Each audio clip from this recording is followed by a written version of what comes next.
خالق سے اچھا تعلق اور مخلوق سے اچھا برتاؤ مومن کی نشانی ہے۔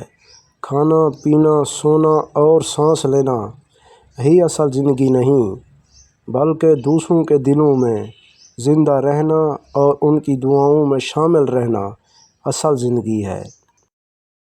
اگر مسجد میں بچے شرارت کریں تو اسے درگزر کریں، کیونکہ یہ بچے ٹی وی انٹرنیٹ چھوڑ کر مسجد میں آتے ہیں۔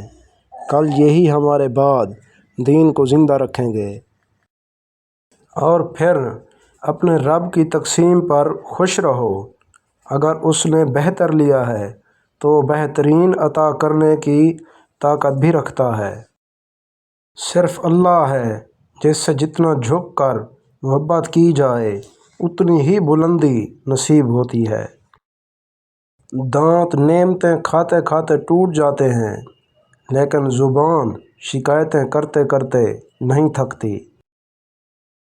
پہلے لوگ قرآن مجید سے دیکھ کر فیصلے کرتے تھے، آج کا مسلمان قرآن مجید پر ہاتھ رکھ کر فیصلہ کرتا ہے۔ افطاری سے 1 منٹ پہلے آدھا کھجور نہیں کھا سکتے، اس ڈر سے کہ روزہ نہ ٹوٹ جائے۔ پھر لوگوں کا حق کھاتے ہوئے ڈر کیوں نہیں لگتا؟ افطاری کا وقت استغفار کے لیے بہت موزوں ہے۔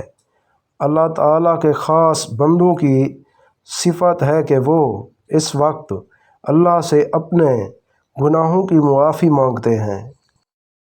اللہ پاک رمضان المبارک کے صدقے تمام مرحومین کی بخشش فرمائے، آمین ثم آمین۔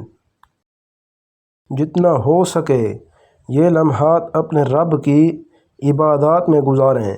بہت خوش نصیب ہیں ہم کہ ہمیں ہمارے رب نے رحمتوں کے مہینے تک پہنچا دیا۔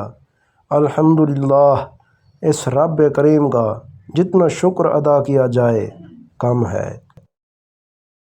افطار سے ذرا پہلے اور بعد کا یہ وقت کس قدر خاص سا محسوس ہوتا ہے نا، ایسے جیسے دل کسی غیبی شاباش کی تھپکی محسوس کرتا ہے۔ الحمدللہ رب العالمین۔